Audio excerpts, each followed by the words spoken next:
नमस्कार दोस्तों, डॉक्टर देवेंद्र सेहरा शो, ये मेरे शो का नाम है जिससे आप जुड़ चुके हैं, उसके लिए शुक्रिया। दोस्तों, आजकल हम बात कर रहे हैं खाने पीने में उन चीज़ों के बारे में जो हम अनजाने में लेते हैं, जो हमारी सेहत को नुकसान कर सकते हैं। इसमें हम पहले बात कर चुके हैं, तरबूज जो हम लेते हैं क्या वो नकली पकाया था, वो नहीं है।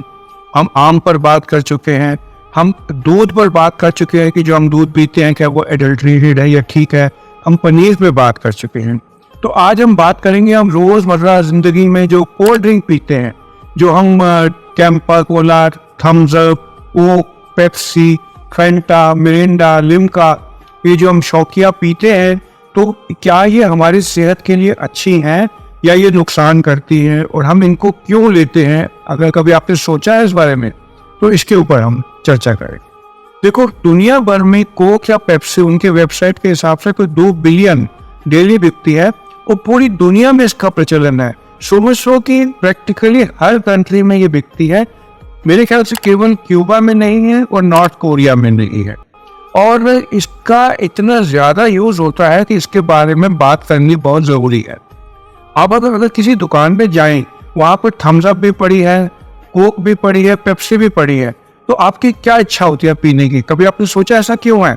ये सब एडवर्टीजमेंट से जो माइंड में एनग्रेव्ड होता है वही बात होती है, क्योंकि चाहे कोक हो चाहे पेप्सी हो, ये दोनों काले रंग की ड्रिंक्स है जिसमें सोडा मिला होता है, और आप इसको पीते हैं थोड़ी देर के लिए, टेम्परेरी थर्स्ट को, प्यास को बुझाने के लिए और टेम्परेरी किक को लेने के लिए। तो ये वजह क्या है? सबसे पहली बात तो आप समझ लीजिए कि इसमें चीनी बहुत ज़्यादा होती है। एक एवरेज जो हम कोक पीते हैं या पेप्सी पीते हैं उसमें 10-11 चम्मच चीनी होती है, और फेंटा में तो इससे भी ज़्यादा होती है। कोक में वो 10 चम्मच के करीब होती है, फेंटा में 11 चम्मच के करीब होती होगी। तो ये चीनी आप कितनी देर में लेंगे? आप एक कोल्ड ड्रिंक को 15 मिनट में पी लेंगे, 10 मिनट में पी लेंगे अगर देर लगाएंगे, अदरवाइज ये 3 या 5 मिनट में आप ये ख़त्म कर देते हैं। उससे क्या होता है, आपके शरीर में कोई 10 चम्मच चीनी चली जाती है। चीनी जो है एक एवरेज पर्सन को पर डे WHO के हिसाब से ज़रूरत होती ही नहीं, क्योंकि नेचुरल शुगर्स हमारे दूध में, फल में, फ्रक्टोज की मात्रा में इतनी होती हैं जो हमारे शरीर को उसकी मात्रा पूरी कर देती हैं। एक बात मैं आपको बता दूं, शुगर हमारे जीवन के लिए बहुत ज़रूरी है, इसका ईंधन है। हमारे ब्रेन जो है वो बिना शुगर के चल ही नहीं सकता। अगर शुगर हमारे शरीर में 60 मिलीग्राम% से कम हो जाती है तो पर्सन को पसीना आता है, वो अनकॉन्शियस होने लगता है, जिसको हाइपोग्लाइसीमिया के अटैक कहते हैं, जिसके बारे में हर एक को मालूम होना चाहिए। लेकिन कुदरती अगर हमारा शरीर ग्लूकोज लो जा रही है तो हमारा लिवर इसको बनाता है, इसको ग्लूकोनियोजेनेसिस कहते हैं। एक बहुत अलग इश्यू हो गया। बात हम करें, अगर हम इतनी चीनी एकदम लेते हैं तो उसका क्या होगा?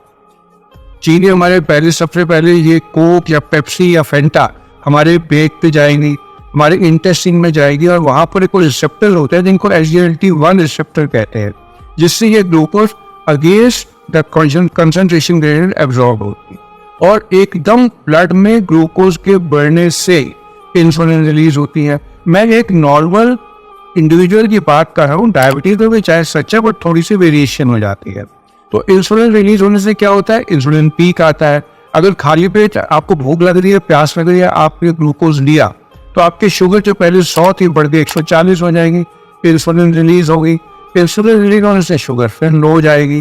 तो इंसुलिन के पीक्स एंड ट्रफ होते हैं, यानी कि इंसुलिन बढ़ती है, कम होती है, और इस तरीके की ग्लाइसेमिक वेरिएबिलिटी से एंडोथेलियल डिसफंक्शन आता है, और इससे एथेरोजेनेसिस बढ़ता है, और हमारी लिपिड प्रोफाइल वगैरह डिरेज होती है।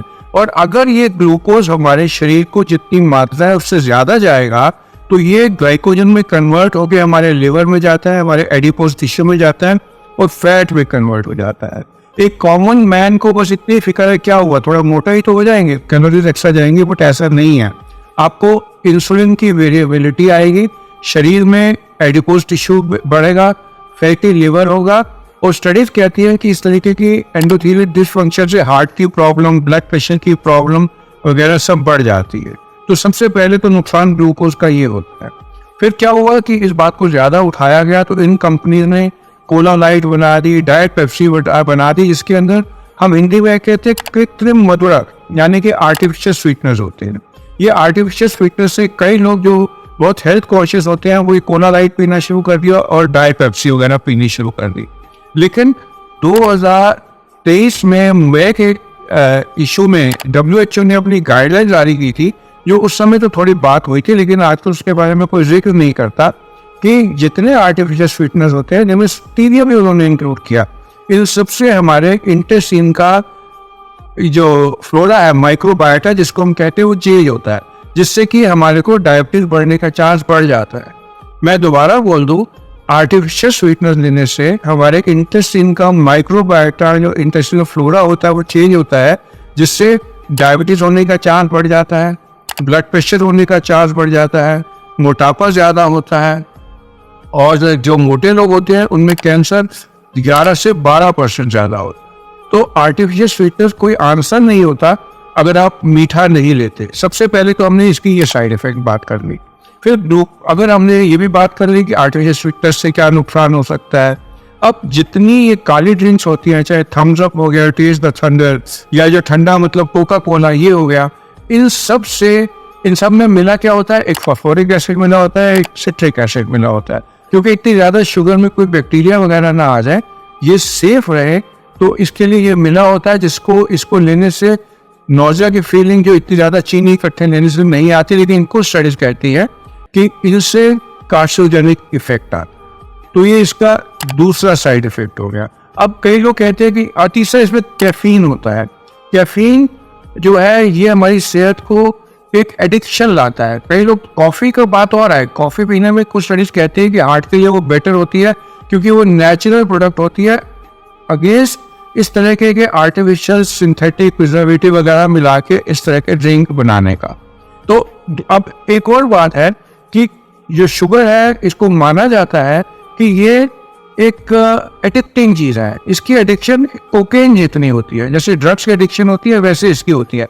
इसलिए आप नोट करेंगे कि जो लोग शुगर कम लेते हैं वो बिल्कुल नहीं लेते और चल लेते हैं, लेकिन जो लोग शुगर के आदी हो जाते हैं वो और शुगर लेते हैं और शुगर लेते हैं।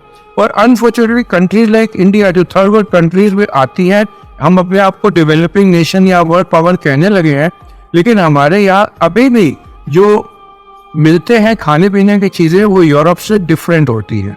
जैसे सेरेलैक के बारे में बीच में बड़ी कॉन्ट्रोवर्सी आई थी कि वहाँ पे ग्लूकोज की मात्रा जो हमारे बच्चों को दी जाती है, न्यूबॉर्न को, जो हम आर्टिफिशियल दूध देते, मतलब माँ का दूध छोड़ के दूसरा दूध देते हैं, उसके अंदर शुगर बहुत मिली होती है। तो बचपन से ही शुगर की एडिक्शन होनी शुरू हो जाती है, बच्चों का वेट बढ़ना शुरू हो जाता है। फिर बड़े होकर हम उनको इस तरह के कार्बोरेटेड ड्रिंक्स देते हैं जिनमें शुगर बहुत मिली हुई होती है, तो ये हमारी सेहत को नुकसान करते हैं। कैफीन की एडिक्शन भी बहुत ज़्यादा होती है, इसलिए जो लोग बहुत थके हुए होते हैं वो कोक पी लेते हैं, उसके बाद उनको थोड़ी किक मिलती है, बट इसके दोबारा लेने का दिल करता है। तो इस तरीके से हमारे को ये कोल्ड ड्रिंक जो है ये बहुत नुकसान करती हैं। अब बात आ जाएगी फैंटा, मिरिंडा जैसी चीज़ों में। इनको कलर देने के लिए इनमें कोई ओरिजिनल ऑरेंज वगैरह नहीं मिला होता, इसके अंदर उनके एसेंस मिले होते हैं जो कुछ रिपोर्ट्स के हिसाब से वो भी कार्सिनोजेनिक होते हैं। तो फिर किया क्या जाए? सबसे पहली बात तो है जितना कोल्ड ड्रिंक अवॉइड कर सके अवॉइड करें, लेकिन ये कहना आसान है, करना मुश्किल है। तो अगर आपको इसकी नॉलेज होगी तो आप ग्रेजुअली इसको धीरे धीरे कम कर सकते हैं। मेरा आपको बस यही मैसेज देना था। आप सबका मेरे साथ जुड़ने के लिए धन्यवाद।